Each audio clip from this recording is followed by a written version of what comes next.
Bonjour tout le monde.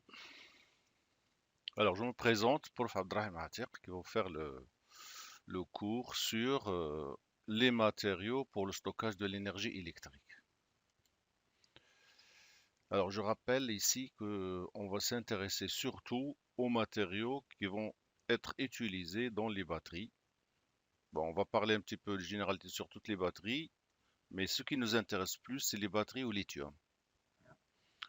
Alors, je présente un petit peu les paragraphes que je vais traiter ici. Donc, matériaux pour le stockage de l'énergie électrique.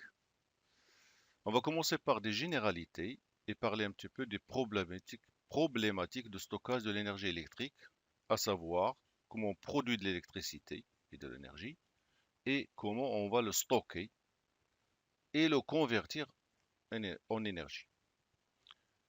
Bon, on va parler un petit peu des généralités sur les générateurs électrochimiques, à savoir les générateurs électrochimiques primaires, c'est les piles usuelles qui ne se chargent pas, donc on ne peut pas les charger et décharger.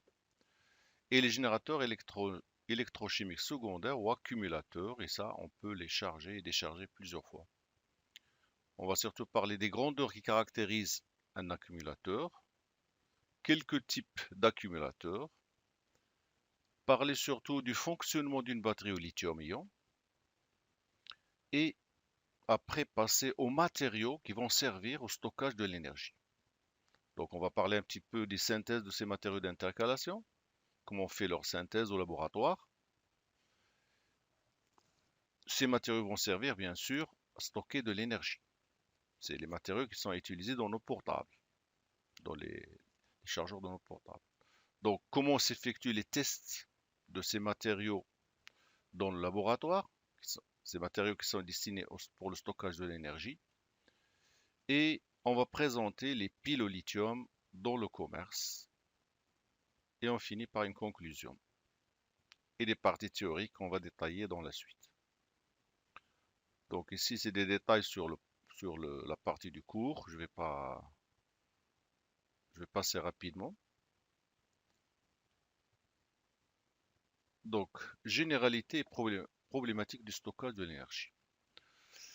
Donc, la production de l'électricité dans le monde. Actuellement, la demande mondiale en énergie augmente de 2% par année.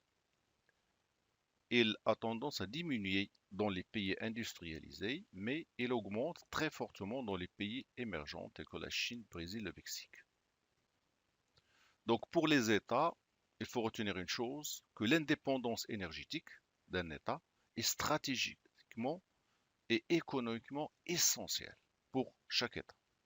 Donc pour nous, en tant qu'individus, pour les individus et les entreprises, une énergie disponible à la demande, chaque jour et chaque heure, sans coupure, même chez nous à la maison, est un confort et une commodité pour la production. Donc en réalité, la production d'énergie n'est que la transformation d'un stock d'énergie potentielle. Donc on va parler de ces stocks. Pour stocker de l'énergie, on a besoin par exemple du charbon. L'eau stockée dans les barrages en hauteur, c'est une forme d'énergie qui est stockée.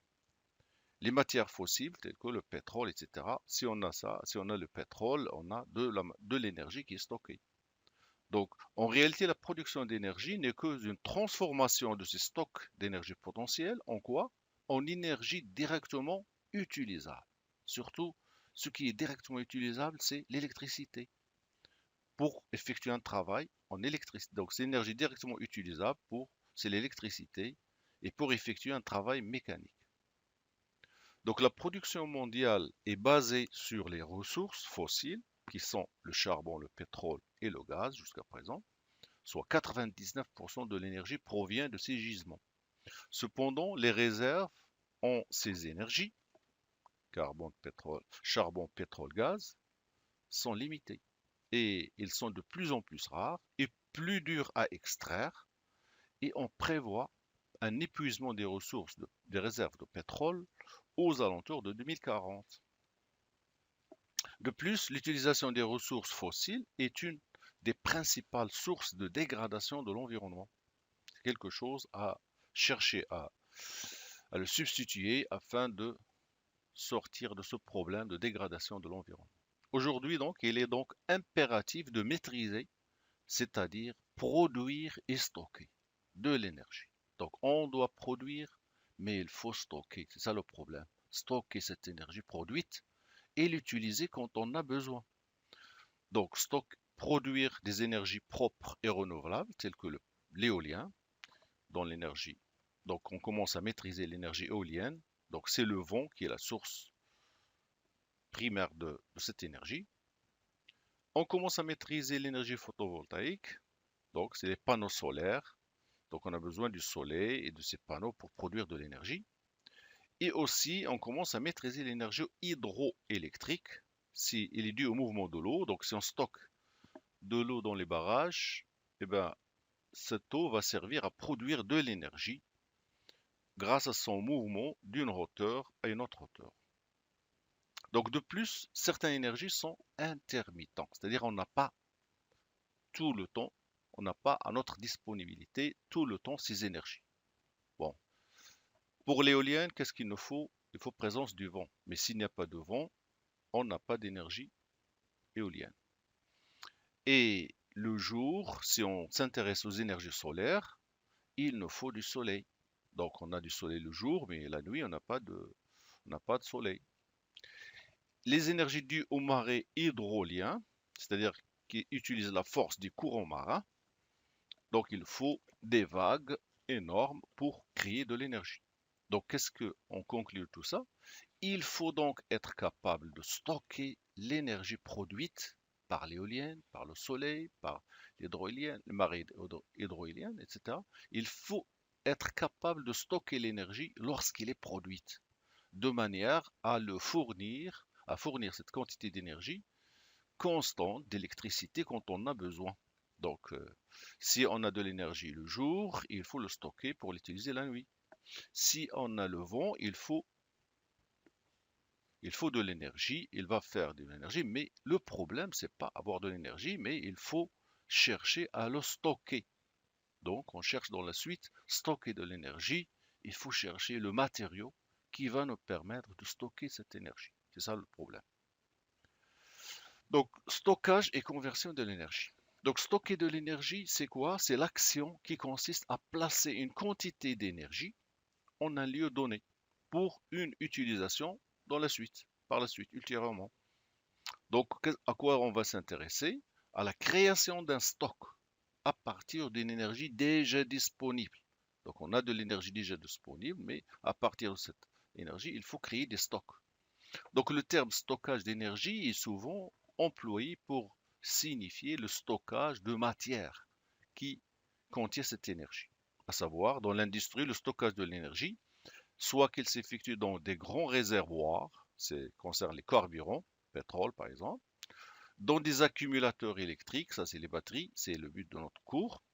Donc les batteries, généralement une batterie chargée, ça, il y a de l'énergie qui est stockée, qui va nous fournir de l'électricité.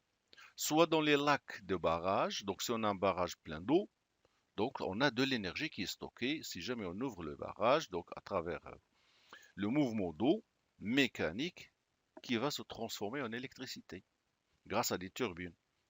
Et par exemple, un stock de bois, c'est de l'énergie qui est stockée. Donc on stocke du bois, lorsqu'on le brûle, on peut fabriquer de l'énergie électrique.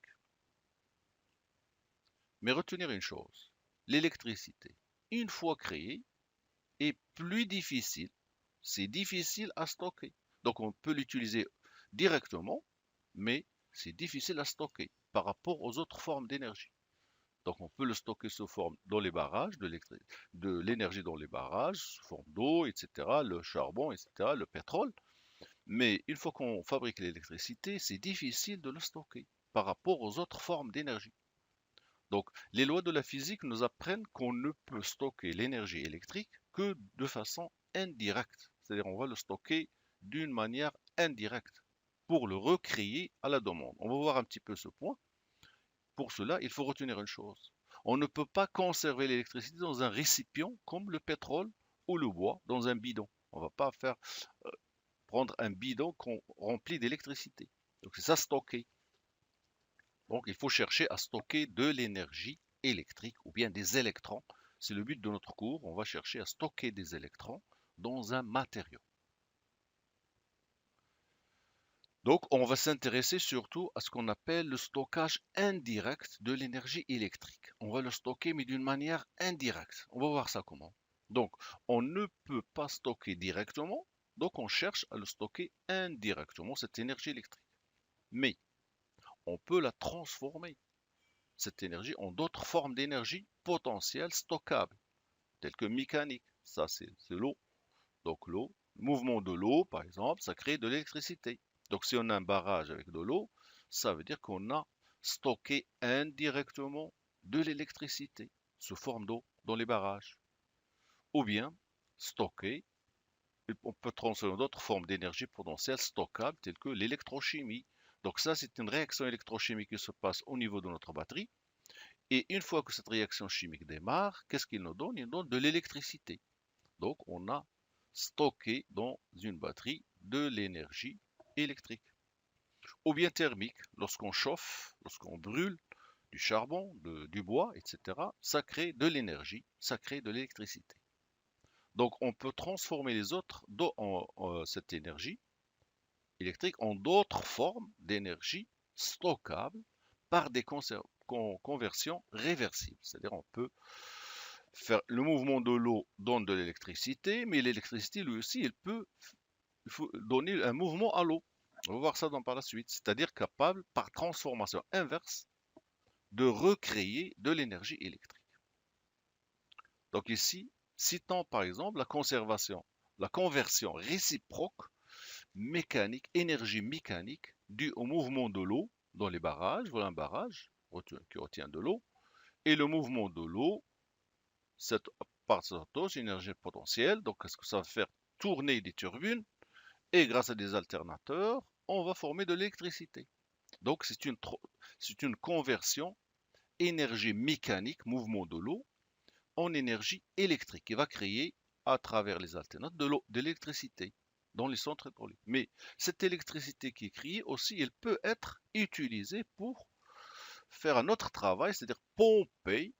Donc l'électricité va faire un travail mécanique à l'aide des pompes. Donc on va pomper et le stocker de l'eau ici, stocker dans les hauteurs. Donc on fait un petit peu une conversion énergie électrique qui va servir à faire de l'énergie mécanique et ainsi de suite. Le mouvement de l'eau, c'est une énergie mécanique qui fournit de l'énergie électrique. Donc c'est une conversion réciproque.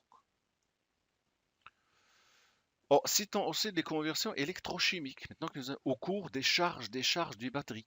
Donc, si on prend une décharge d'une batterie, donc lorsqu'il est chargé, déchargé, donc c'est une réaction chimique qui permet de fournir de l'électricité.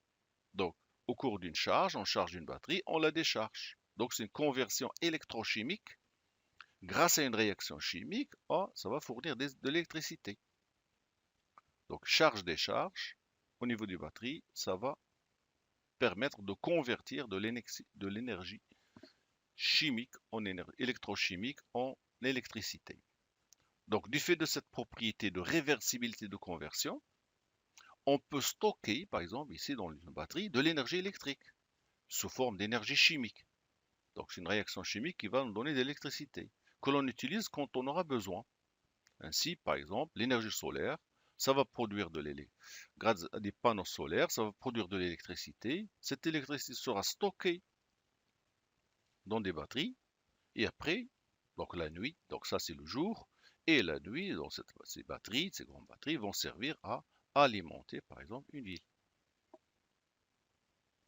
Donc grâce à une charge, on charge la batterie et on la décharge. C'est une charge-décharge. C'est une conversion d'énergie chimique, électrochimique en énergie électrique. Donc on a stocké ici d'une manière indirecte de l'énergie sous forme chimique, électrochimique. Pardon.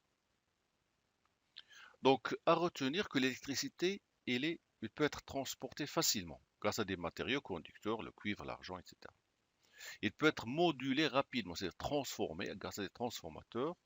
Il peut être stocké dans des accumulateurs, bien des batteries, ou bien converti de diverses manières. Donc cette électricité, on peut le convertir en d'autres formes d'énergie mécanique pour faire démarrer une voiture, faire rouler une voiture ou une machine, etc. Ainsi ont été développés des systèmes maximisant la quantité d'électricité stockée ou des accumulateurs. On va parler de ces accumulateurs dans la suite du cours. Ou bien des supercondensateurs qui permettent aussi de libérer une puissance maximum. Alors, on va commencer par des généralités sur les générateurs électrochimiques, puisque ça nous intéresse. Là où on va stocker de l'énergie, c'est dans des générateurs électrochimiques, ou bien des batteries, ou bien des piles. Donc, on distingue tout d'abord les générateurs électrochimiques primaires, ceux qui sont chez les PC à côté, ou les piles qui qui ne sont pas rechargeables. Donc, ces piles, généralement, on les utilise et on les jette, mais pas dans la nature.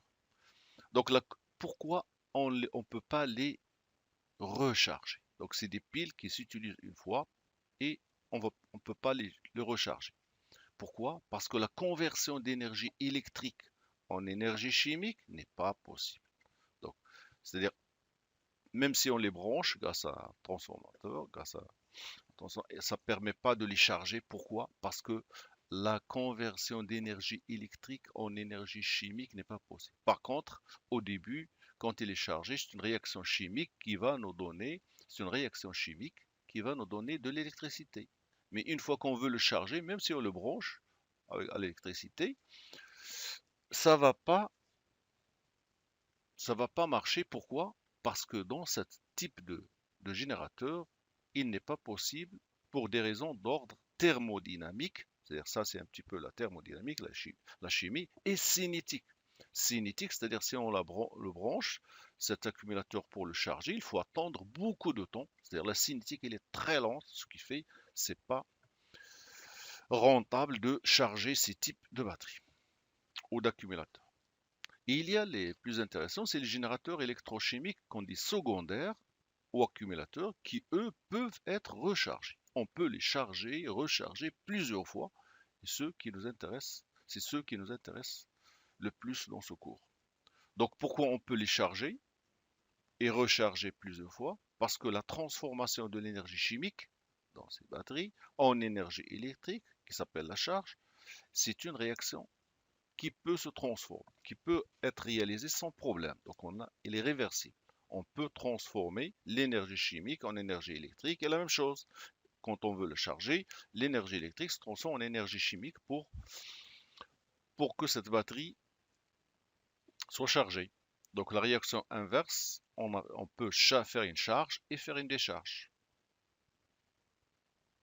Alors, générateur électrochimique toujours primaire, aux piles, on va détailler un petit peu. Donc, rappel sur ces piles conventionnelles. Une pile a pour rôle de convertir directement l'énergie chimique en énergie électrique. C'est une réaction chimique qui donne de l'électricité. Donc, pour cela, on aura besoin de deux composés réactifs qui sont nécessaires. Un premier capable de céder facilement des électrons, donc un réducteur qui donne un oxydant plus des électrons. Et on aura de l'autre côté un second qui consomme les électrons, vide les électrons, c'est l'oxydant, oxydant 2, plus ces électrons libérés ici pour donner Rn. Et chacun est caractérisé par un potentiel d'oxydoréduction E1 pour ce couple, E2,0 pour ce couple. Donc un courant électrique va être obtenu par transfert d'électrons lorsque les deux parties sont branchées. Donc ici, on va donner un exemple simple, c'est le principe de fonctionnement de la pile la plus ancienne. C'est la pile Daniel. Donc faisons un peu de chimie. C'est une solution de ZnSO4, sulfate de zinc, dans laquelle on branche une lame de zinc. Ici, c'est une solution de sulfate de cuivre, dans laquelle on branche une lame de cuivre. Ici, un pont. Donc chaque compartiment est caractérisé par un potentiel. Ici, moins 0,763. Ici, 0,522. Donc les réactions qui vont se produire ici, donc ici c'est le sulfate de zinc, sulfate de cuivre. Les réactions qui vont se produire ici, par exemple, l'électrode négative qu'on appelle négative, la réaction c'est le zinc qui va libérer, qui va donner Zn2 plus 2 électrons. Ces deux électrons libérés ici vont traverser le courant extérieur, le circuit extérieur pour allumer cette lampe et venir ici. Les électrons vont venir ici. Donc la réaction qui aura lieu de l'autre côté, c'est du cuivre de plus 2 électrons pour donner du cuivre métal qui va se déposer ici. Donc, c'est pas ce qui nous intéresse, simplement le fonctionnement. On ne s'intéresse pas trop aux réactions chimiques parce que c'est des notions simples pour vous. Donc, la pile salin rétablit la neutralité ici électrique des solutions. Ça, c'est la pile la plus ancienne, la plus facile à décrire. Donc, retenir un petit peu, il y a des réactions électrochimiques qui passent ici et là, mais les électrons, parce qu'ils seront utilisés, donc ils traversent le circuit extérieur pour allumer, par exemple, dans ce cas, la lampe. Donc voilà un autre type de schéma de pile conventionnelle, c'est la pile plate comme ça. Transformation de l'énergie chimique en énergie électrique. Donc ici on décrit rapidement comment il fonctionne, etc. C'est pour des rappels.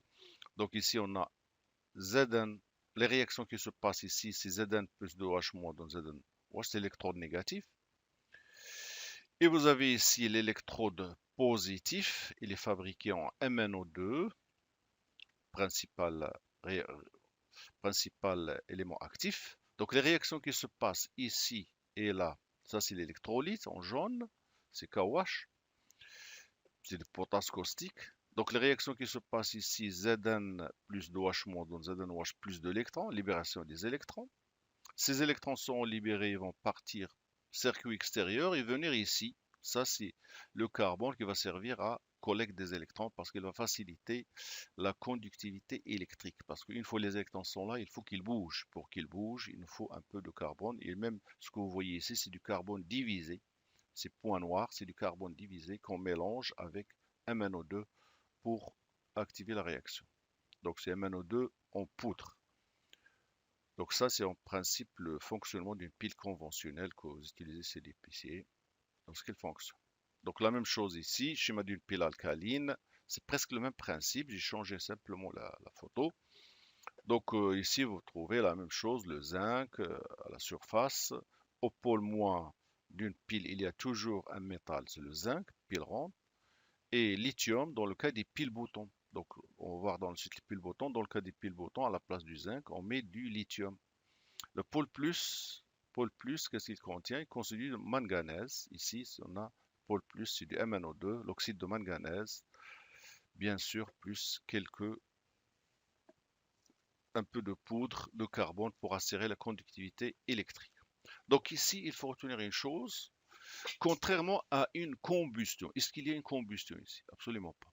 On n'a pas une combustion, un- une molécule plus une autre combustion qui produit de l'énergie. Donc, contrairement à une combustion, ici, les réactifs ne peuvent être mélangés. Vous avez le réactif compartiment négatif, compartiment positif, ils ne sont pas mélangés. Ils ne peuvent être mélangés. Ils sont séparés par une électrolyte. C'est ça la différence. Et ça donne, après, réaction de l'énergie. Donc ici, je signale quelques exemples de piles boutons. Donc c'est la même chose ici, c'est celle-là qu'on aplatit. Lorsqu'on aplatit ces deux-là, pôle plus, pôle moins, imaginez qu'on aplatit ça, on obtient ce qu'on appelle les piles boutons que vous utilisez dans vos montres et dans beaucoup d'appareils. Ici, détail, des accumulateurs sont au lithium qu'on va voir dans la suite, mais il y a d'autres types de piles simples qu'on appelle les piles boutons. Ça, c'est au lithium et ça, c'est les piles boutons usuelles. Alors, générateur électrochimique secondaire. Non, secondaire, ceux qu'on peut les charger et les décharger plusieurs fois. Donc, les générateurs électrochimiques secondaires peuvent être rechargés plusieurs fois. Donc, une fois qu'ils se vident, on peut les remplir. Donc, on fait toujours des charges, des charges. Donc, l'élément de base d'une batterie est composé de deux électrodes, une positive et une négative, la cathode et l'anode. Bon, la cathode et l'anode négative. Et d'un électrolyte avec lequel ces électrons sont en contact. L'électrolyte, ça sert pour le bus qui va transporter les électrons, les ions d'un compartiment à un autre. Les électrons sortent toujours du circuit extérieur. Alors, on va donner le principe d'utilisation de la batterie la plus ancienne. C'est la batterie utilisée dans nos voitures. C'est la batterie plomb-acide. Donc, les batteries au plomb fonctionnent avec une électrode de plomb, métal de plomb, et une électrode d'oxyde de plomb et de l'électrolyte qui est généralement de l'acide sulfurique dilué, H2SO4. Donc le schéma se présente comme suite d'une cellule. Donc pendant la décharge, on va décrire un petit peu qu'est-ce qu'on a. Donc d'un côté, on a l'oxyde de plomb, de l'autre côté, on a du plomb, que je viens de raconter. Donc ça, c'est une schématisation simple d'un élément de la batterie acide, de la batterie plomb-acide. Donc, qu'est-ce qu'on a pendant la décharge? On a une oxydation du plomb. Donc ici, une oxydation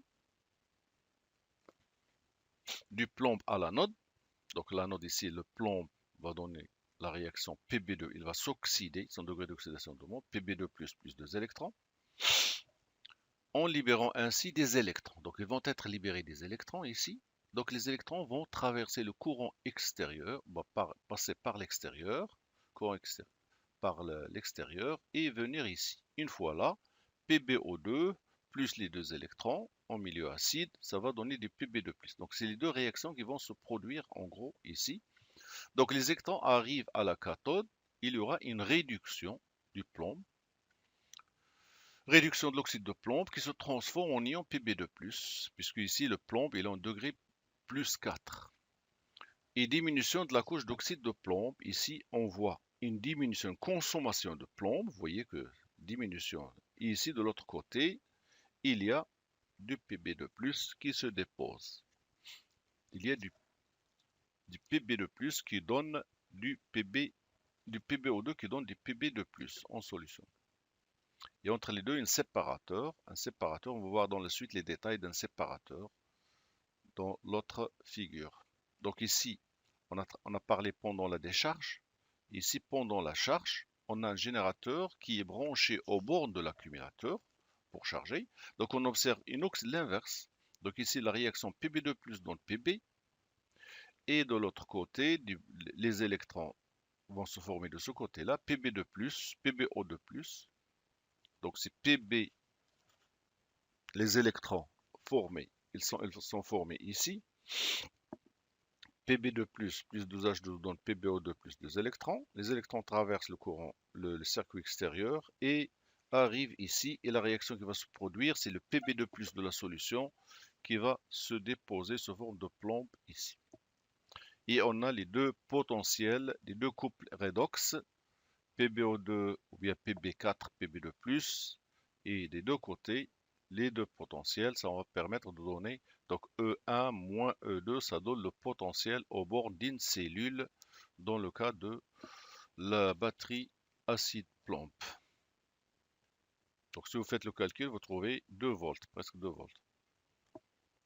Description d'une batterie plomb acide. Essayons de voir à l'intérieur qu'est-ce qu'il reste. Donc le terme batterie désigne un assemblage de plusieurs couples d'électrodes positifs. Ici j'ai montré simplement un couple, voilà un couple, canode-cathode, mais dans la batterie il y a plusieurs couples, parce que celle-là ça va donner un 2 volts, mais la batterie ça peut être utilisée 24 volts ou 12 volts, donc il faut faire plusieurs unités de ça. Donc, une batterie désigne un assemblage de plusieurs couples d'électrodes positifs et négatifs montés en série ou en parallèle. Il s'agit d'une batterie d'accumulateurs.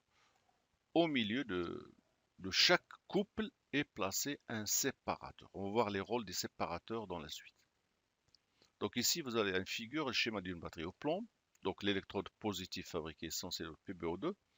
L'électrode négative et tout baigne dans de l'acide sulfurique qui joue le rôle d'électrolyte. Donc l'électrode négative, c'est du plomb. Donc vous avez chaque fois deux cellules et ainsi de suite. Tout est collecté ici, pôle positif, tout est collecté au pôle négatif.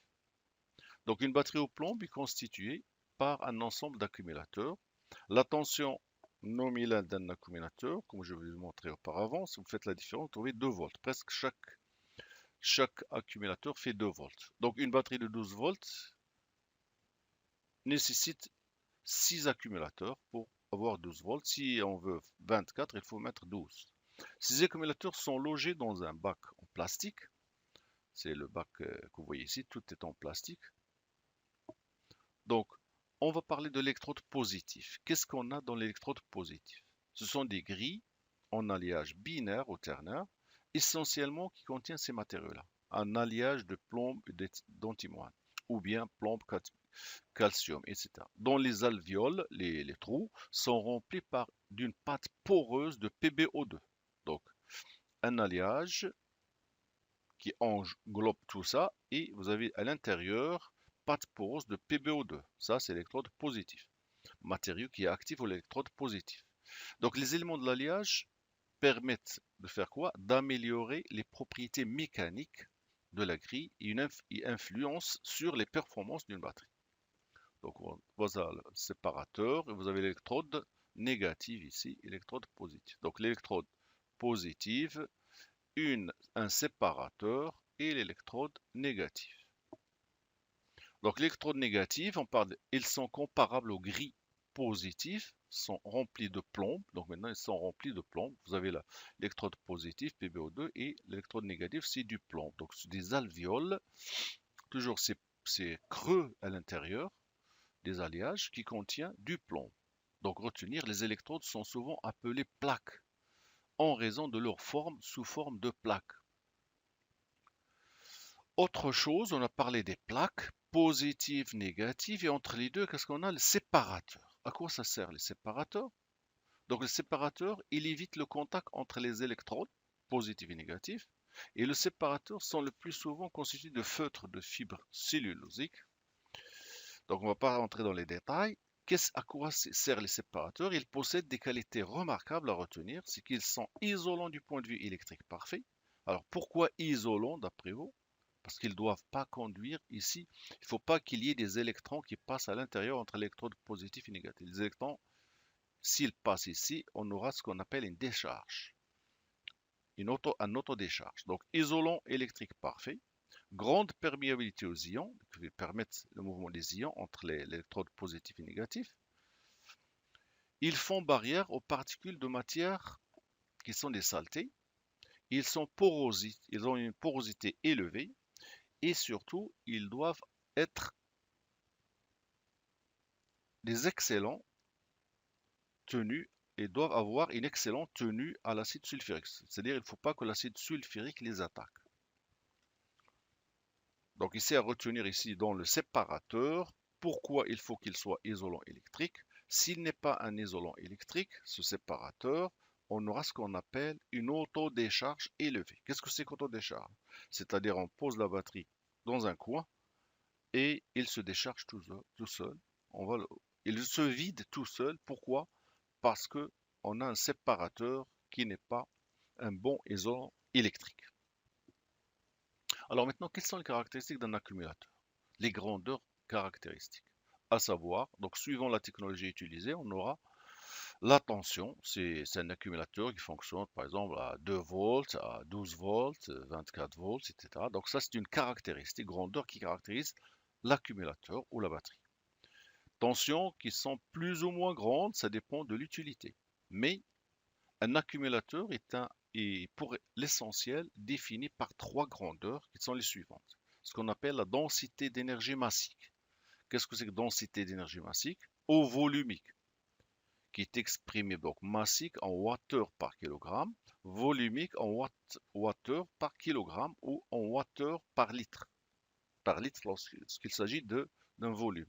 Donc cela correspond quoi? Cette densité d'énergie massique à la quantité d'énergie stockée par unité de masse ou bien par unité de volume d'accumulateur. Bien sûr, ici, le constructeur tient compte du volume global de l'accumulateur. C'est les grands ou petits, donc il tient compte de tout le matériau qui sont utilisés dans même l'emballage, etc. Alors, une autre grandeur, c'est ce qu'on appelle son densité de puissance massique. Densité de puissance massique, c'est exprimé en watts par kilogramme. Et aussi ce qu'on appelle la cyclabilité. Les grandeurs les plus caractéristiques, c'est la cyclabilité. Qu'est-ce que c'est la cyclabilité? C'est-à-dire combien de fois je vais charger et décharger ma batterie. Donc ici sur cette photo, on montre un exemple d'une application d'un phosphate dans les batteries au lithium. Et ce qu'on se représente ici, on montre le voltage en fonction de la quantité de lithium intercalé et on voit le nombre de cycles, combien de fois on introduit le lithium et on l'intercale et on le désintercale. Et chaque fois qu'on fait un tour comme ça, c'est un cycle. Voilà le premier cycle, deuxième cycle, troisième cycle, etc. Donc, ce qui nous intéresse, il faut avoir une batterie qui peut cycler, dont la cyclabilité est élevée, c'est-à-dire on peut la charger et la décharger plusieurs fois. Si on ne peut pas faire cette réversibilité plusieurs fois, c'est pas une batterie qui a une grandeur caractéristique intéressante. Alors, quel type d'accumulateur avant de passer à la suite? Donc, jusqu'à la fin des années 80, les deux principales technologies répandues sur le marché, c'est les accumulateurs au plomb. Sont utilisés pour le démarrage des véhicules, la voiture, donc ça démarre grâce à la batterie de plomb, et après, une fois que ça roule, c'est le carburant qui fait la suite. L'alimentation de secours, des centres téléphoniques, etc. Donc, on a les accumulateurs type au plomb et les accumulateurs nickel-cadmium. Nickel-cadmium utilisent généralement aussi nickel-cadmium les hydroxydes de nickel ou bien et du cadmium comme électrode. Ils sont utilisés dans les outillages portables, dans les jouets, l'éclairage des secours, etc. Alors maintenant, l'inconvénient de ces accumulateurs qui sont gros. L'inconvénient relevé sur la technologie au plomb, c'est leur poids. Donc on voit généralement que la batterie au plomb, elle est très lourde à transporter. Donc aujourd'hui, quand on travaille par exemple avec notre téléphone, est-ce que vous utilisez comme batterie une batterie au plomb? Vous ne pouvez jamais transporter une batterie de plomb qui est très lourde avec votre téléphone portable. Il est fragile. Si jamais il y a un choc, ça se casse, les grilles se cassent facilement. Et il utilise un liquide corrosif qui est H2SO4. Donc il faut faire attention, H2SO4, donc c'est corrosif, donc généralement on travaille dans des conditions, il faut éviter de toucher ce liquide. Donc tout cela, ces inconvénients, ont conduit à quoi? Au développement d'accumulateurs alcalins de plus grande capacité. C'est la capacité, c'est la quantité d'électricité restituée à la décharge. Il y a le nickel-cadmium aussi d'autres types. Ils ont, donc je ne vais pas rentrer dans les détails des formules, ils ont une puissance de 50 watts par kilogramme. Il y a les batteries au lithium polymère, on va voir les détails, dont la capacité est 120 Wh par kilogramme. Lithium vanadium de 300 Wh par kilogramme. Et sur ce transparent, ici, ce slide, je vais présenter un peu une comparaison de ces types de batteries. Donc, étude comparative de quelles caractéristiques des batteries. Donc, je signale ici le type batterie, batterie au plomb, batterie nickel-cadmium, nickel hydrure, lithium-ion, lithium polymère. On indique l'énergie, son énergie massique en watts par kilogramme, le voltage au bornes de chaque batterie, la durée de vie, combien le nombre de recharges, c'est combien de fois je vais charger et recharger cette batterie, parce que tout ça, ça rentre dans les caractéristiques. Le temps de charge, heure, c'est-à-dire lorsqu'il est chargé, combien d'heures ça va fonctionner. Et l'auto-décharge, c'est-à-dire lorsque je le pose dans un coin sans qu'il soit utilisé, il va perdre sa capacité, le pourcentage. Donc si je commence par la batterie au plomb, donc son énergie massique, c'est entre 30 et 50 Wh par kilogramme. Un élément de plomb fait 2 volts. Donc deux cellules font un couple de plomb fait 2 volts au bornes. La durée de vie, nombre de recharges, on peut les charger et décharger la batterie au plomb entre 200 et 300 fois. Bon, ici, quand on parle de durée de vie, nombre de recharges, ici, le constructeur fait carrément vider la batterie et la remplir. Donc, c'est 200, 300, c'est vider la batterie, la remplir combien de fois? Entre 200 et 300 fois, selon le constructeur. Le temps de charge, donc une fois la batterie est pleine, il peut fonctionner au début quand il est neuf, donc entre 8 et 16 heures. Et aussi, on a ce facteur de auto-décharge par mois. C'est-à-dire, au cours d'un mois, si ma batterie est placée dans un coin sans qu'il soit branché, il va perdre une capacité de 5%. C'est ce qu'on appelle l'auto-décharge. Ce qu'on a vu précédemment, c'est-à-dire le séparateur, il faut qu'il soit un isolant électrique. S'il n'est pas toujours un très bon isolant électrique, on perd un petit peu de la capacité. Alors maintenant, je compare directement par la batterie qui nous intéresse, l'ion-ion, lithium-ion ou lithium polymère. Si on prend une batterie au lithium, son énergie massique, ça varie entre 110 et 160 Wh par kilogramme. Le potentiel, ça varie bien sûr selon le matériau, mais en général, bon, je prends le cas 3,7 volts, tension aux bornes. Alors maintenant, le nombre de vies, nombre de recharges, combien de fois je peux charger, décharger ma batterie entre 500 et 1000 fois. Et une fois qu'il est chargé, il peut fonctionner en permanence jusqu'à entre 2 heures et 4 heures. Mais bien sûr, il y a une autodécharge. Si la batterie est placée dans un coin, vous remarquez qu'il se vide toute seule. C'est ce qu'on appelle l'autodécharge. Il est aux alentours de 10%. Donc ça, un petit peu une comparaison entre les différentes batteries. Donc ici, lithium-ion, c'est-à-dire que l'électrolyte, c'est un ion. Et ici, LiPo, ça veut dire que l'électrolyte utilisé, c'est un polymère.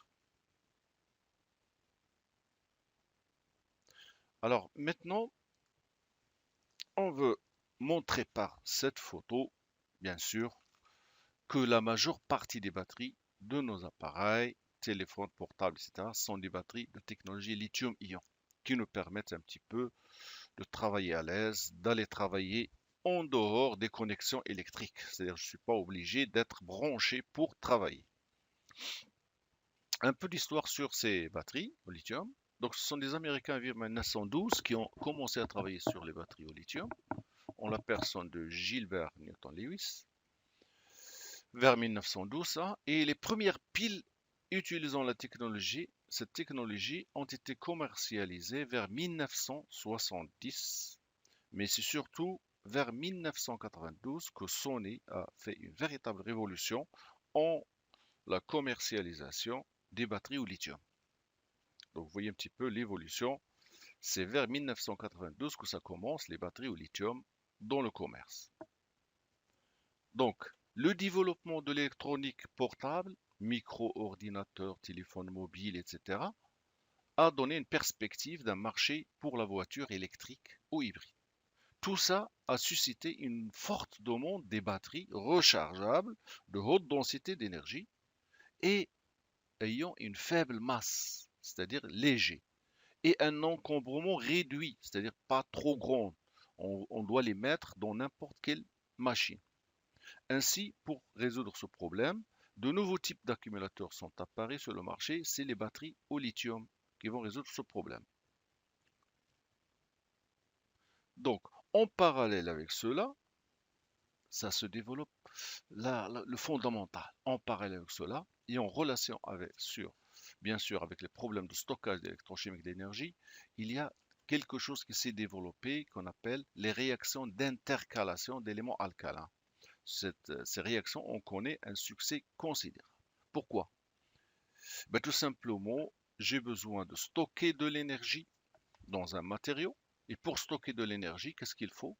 Il faut stocker des ions lithium équivalents. Donc ici, voilà un matériau dans lequel je veux stocker de l'énergie. De l'énergie, c'est quoi? C'est des électrons.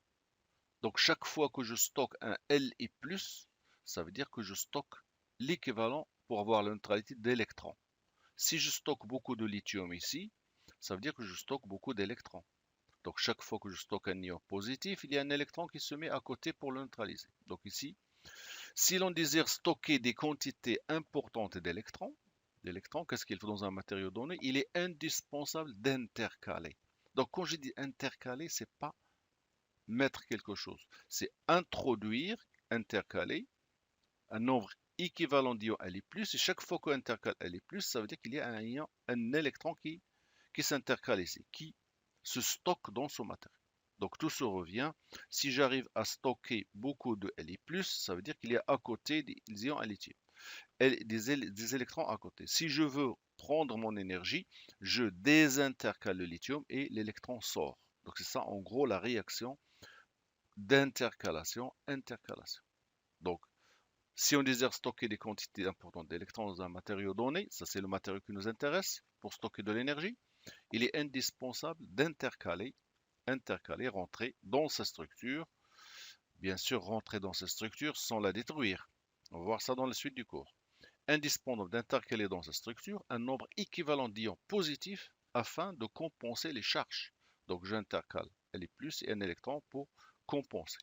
On va voir ce fonctionnement dans la suite, dans la batterie, mais tout se résume un petit peu ça. Ça, c'est mon matériau. Je veux stocker de l'énergie ou bien des électrons. Il faut être capable d'intercaler Li+, par exemple un ion Li+, et avec lui l'électron. Donc les batteries au lithium, la quasi-totalité des batteries au lithium ont pour application portable, utilisent une électrode positive qui est le LiCO2, l'oxyde LiCO2, et une électrode négative à base de carbone où il y a insertion de lithium dans le carbone. Donc ce qui nous intéresse, c'est le lithium, il est inséré dans le carbone. Pourquoi ça? Pourquoi ne pas utiliser le lithium tout seul? Lithium tout seul, on l'utilise généralement dans les laboratoires, mais dans le commerce, il faut utiliser ça parce que c'est pas explosif. Parce que le lithium tout seul, généralement très réactif, et la batterie risque d'exploser. Donc on met un composé d'insertion, le carbone, dans lequel on insère le lithium, et ce sera une source de lithium. Donc l'électrolyte utilisé est constitué d'un sel qui peut être le lithium, LiPF6 ou LiClO4. Donc cet électrolyte, c'est un conducteur ionique et un isolant. Donc il faut qu'il soit isolant pour éviter l'autodécharge.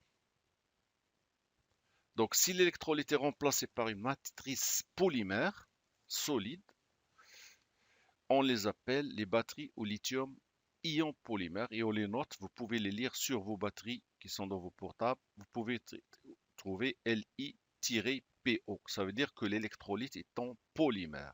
Si vous trouvez Li-ion, ça veut dire que c'est un ion, un électrolyte sous forme de sel. Ça, vous pouvez ouvrir vos portables pour voir la batterie au lithium et lire un petit peu qu'est-ce qu'il y a là-dedans. Vous trouvez Li-PO ou bien Li-ion. Alors ici, je vous donne un exemple d'électrode positive et négative dans le cas d'une batterie au lithium. Donc, qu'est-ce qu'on utilise dans la partie positive et négative? Donc, l'électrode négative, basée surtout sur le lithium, donc c'est soit de lithium qu'on insère dans le carbone ou dans le silicium, soit dans des intermétalliques, soit dans des oxydes métalliques 3D, soit un composé comme celui-là, par exemple Li4 qui contient Li4T5O12, soit dans l'oxyde de titane dans lequel on intercale le lithium, et ça va former la partie électrode négative dont la source c'est le lithium. Donc si on utilise généralement dans le carbone, le potentiel c'est 0 de cette électrode négative. Si on utilise par exemple Li4T5, son potentiel il est aux alentours de 1,5. Alors regardons maintenant le type d'électrode positif. Donc vous trouvez plusieurs cas, même qui ne sont pas signalés ici. LiCO2, LiCoPO4, c'est des phosphates, dont le potentiel est aux alentours entre 4,7 presque, 4,6. Vous trouvez un autre phosphate, vous trouvez LiCO2 aux alentours de 4 potentiel. À quoi ça sert de donner ces valeurs? C'est pour fabriquer par exemple une pile dans la batterie dont le potentiel est de 3. Si on fait par exemple, on utilise LiCO2, potentiel 4, et on utilise du lithium inséré dans le carbone, donc 4 moins 0, on démarre avec une batterie de potentiel 4 volts. Donc on regarde ici, là la différence, ça fait le potentiel de la pile. Donc ici, on donne une gamme de potentiel accessible pour les électrodes utilisées dans les accumulateurs au lithium. Bon, ça, c'est des exemples d'électrodes négatives, électrodes positives. D'autres exemples ne sont pas signalés ici. Alors maintenant, comment ça fonctionne cette batterie? Donc, brièvement, comment ça fonctionne? Donc, sur la figure suivante, schématique, on montre le cas d'une charge d'une batterie lorsqu'on fait une désintercalation et décharge lorsqu'on fait une intercalation de lithium. Donc la figure représente schématiquement le fonctionnement d'un générateur électrochimique réversible ayant un élément alcalin, généralement le lithium, comme matériau d'électrode négatif, ça c'est le lithium, et un matériau d'intercalation dont l'électrode positive. Donc on a un matériau d'intercalation ici, dans lequel on va introduire le lithium, et enfin ici une source de lithium. Donc, qu'est-ce que vous remarquez, par exemple, lorsqu'on fait des charges, lorsqu'il fait une intercalation? Donc, voilà le matériau dans lequel on intercale le lithium. Quand j'intercale le lithium, qu'est-ce qu'il est la réaction qui se produit ici? C'est-à-dire, j'ai cette réaction. Lithium qui va donner X Li+, plus électron. Donc le Li+, l'ion Li+, va être transporté par l'électrolyte et passe de la partie négative à la partie positive, donc selon cette flèche. Et cet électron, il traverse le circuit extérieur et il vient là. Donc de telle sorte qu'à la fin, dans son matériau, que j'appelle le matériau hôte, il y aura insertion de lithium et des électrons à côté qui, qui sont piégés ici, donc dans lesquels je les stocke. Donc je stocke mes électrons et les ions lithium s'intercalent ici. Intercalation. L'effet inverse se fait ici. Si je désintercale le lithium de mon produit ou bien de mon matériau hôte utilisé, donc les lithium, donc la réaction c'est celle-là, extraction du lithium et d'un électron. Donc j'enlève, je désintercale le lithium, la réaction se passe Li plus un électron, l'électron traverse le circuit extérieur et vient ici, et une fois que le Li plus est là, plus cet électron donne Li. Donc autrement dit, sur le transport, je décris un petit peu ce qui se passe pendant la charge. Donc pendant la charge, c'est ça. Lorsque je désintercale, il y a désintercalation du lithium et donc oxydation du matériau d'électrode. Donc ce qui se passe, oxydation de celui-là. Oxydation, c'est-à-dire les degrés d'oxydation de quelques éléments ici augmentent. Alors que les ions lithium traversent l'électrolyte ici, à savoir l'électrolyte, c'est un conducteur, c'est le bus qui va transporter. Donc l'électrolyte, c'est le bus qui va transporter le lithium de là à là ou bien de là à là. Et l'électrolyte, qui est conducteur ionique et isolant, les électrons traversent le circuit extérieur, de sorte qu'à l'électrode négatif, il y a dépôt de lithium métallique par réduction de l'ion métallique. Bien sûr, l'effet inverse se passe lorsque je parle d'intercalation. Donc ici, c'est une schématisation, la même chose, d'un état déchargé. Bon, ici, je schématise un petit peu de cette manière. Lorsque un état initial déchargé, j'ai le produit LiCO2 et je commence à désintercaler. Donc les points rouges, les sphères rouges, c'est des lithium que je vais désintercaler. Donc ils vont être désintercalés, ils vont venir ici. Lorsque on fait la charge, donc décharger, lorsqu'on charge, donc les ions lithium traversent et passent de ce côté-là, on a ce phénomène. Alors, pourquoi je présente un petit peu sous forme ici de feuilles? C'est parce que dans la suite, je vais parler de matériel. Il faut que mon matériau soit capable d'intercaler le lithium, donc il faut qu'il a une certaine structure. Donc structure ici de feuillet, c'est le cas de LiCO2 qu'on va voir dans la suite. Il est sous forme de feuillet, ce qui permet un petit peu d'intercaler le lithium et de le désintercaler, de le rentrer, de le sortir plus facilement sans que la structure globale soit, sans qu'elle soit détruite. Donc, la réversibilité d'un tel système, c'est-à-dire décharge, charge, nécessite que la structure de matériau ici, d'électrodes positives soit conservée. Remarquez que je l'ai vidé son lithium, mais il se conserve. Le squelette reste tel qu'il est. Au moins en partie. C'est-à-dire, il ne va pas se conserver en totalité, mais en partie. Il ne faut pas que je détruis pour désintercaler, intercaler. Donc, je fais une intercalation, désintercalation sans détruire le matériau. Donc, il faut que la structure du matériau d'électrode positif soit conservée au moins en partie au cours de la réaction d'intercalation. Alors là, on ouvre une parenthèse et on parle un petit peu des performances d'un générateur et on s'intéresse au générateur de lithium. Donc les performances d'un générateur sont caractérisées par ce qu'on appelle sa capacité, Q, exprimée généralement en ampères-heure. Il est donné par la formule suivante, Q c'est I, le courant fois T, c'est le nombre de Faraday. Donc, nombre de Faraday, c'est une constante, 86 fois la masse petit m, c'est la masse du matériau actif utilisé pour fabriquer la batterie de test. On utilise une masse de matériau, par exemple de LiCO2. Ici, 3600, c'est une constante. Et grand M, c'est la masse molaire de ce matériau. Dans le cas de LiCO2, c'est la masse du lithium, plus CO, du cobalt, plus 2 fois la masse de l'oxygène. Fois ce delta X. Ce delta X, c'est quoi? C'est la quantité, donc la quantité de lithium intercalé ou bien désintercalé. Donc, ici, le courant qui traverse le générateur, T, la durée de passage du courant en heure, M, la masse du matériau actif, M, grand M, la masse molaire, en grammes, F, le nombre de Faraday, en coulombs. Cette formule donc permet de faire quoi? Donc de déterminer la quantité de lithium intercalé. Si je connais la capacité et je connais tous ces constants, c'est l'opérateur qui connaît un petit peu. Il connaît la masse molaire de son produit utilisé, matériau utilisé, la masse utilisée, donc il peut déduire la quantité de lithium intercalé, échangé, par coulométrie, c'est-à-dire il compte les électrons et il déduit le nombre de lithium. Donc qu'est-ce que vous remarquez qu'est-ce qui m'intéresse dans cette formule, c'est que pour avoir une capacité élevée, qu'est-ce qu'il faut? Il faut une masse molaire le plus faible possible parce qu'il est au dénominateur faible, ça veut dire Q élevé, et un delta X important, c'est-à-dire il faut intercaler, désintercaler un nombre intéressant de lithium pour avoir une capacité élevée. Donc ça, on va l'étudier dans la suite. Et on va passer maintenant aux matériaux. On va parler un petit peu de ces matériaux pour stocker de l'énergie. Comment doivent être ces matériaux? Dans un générateur électrochimique, la réalisation d'une cathode nécessite quoi?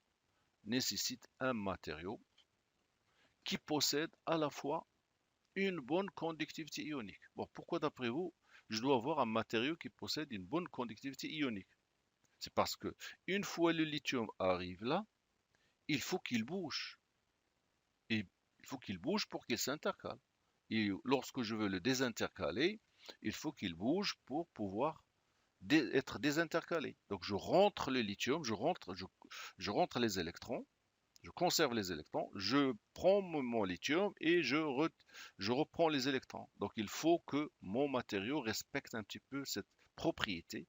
Il faut que le matériau qui doit être utilisé dans une batterie possède une bonne conductivité ionique, c'est-à-dire conduit les ions. Les ions peuvent bouger. C'est comme si je suis dans une ville et il y a des autoroutes, c'est-à-dire il faut que les voitures, si j'assimile les voitures à des lithium, il faut qu'ils bougent. Donc si c'est barré, la route est barrée, ça va stopper la réaction et le matériau ne sert à rien. Donc il faut avoir une bonne conductivité ionique. Qui dit conductivité ionique, pour connaître une bonne conductivité, qu'est-ce qu'il faut faire? Il faut chercher dans la structure du matériau. Comment est la structure qui va permettre une conductivité intéressante? Bon, je vais m'arrêter le cours ici, je reprends par la suite.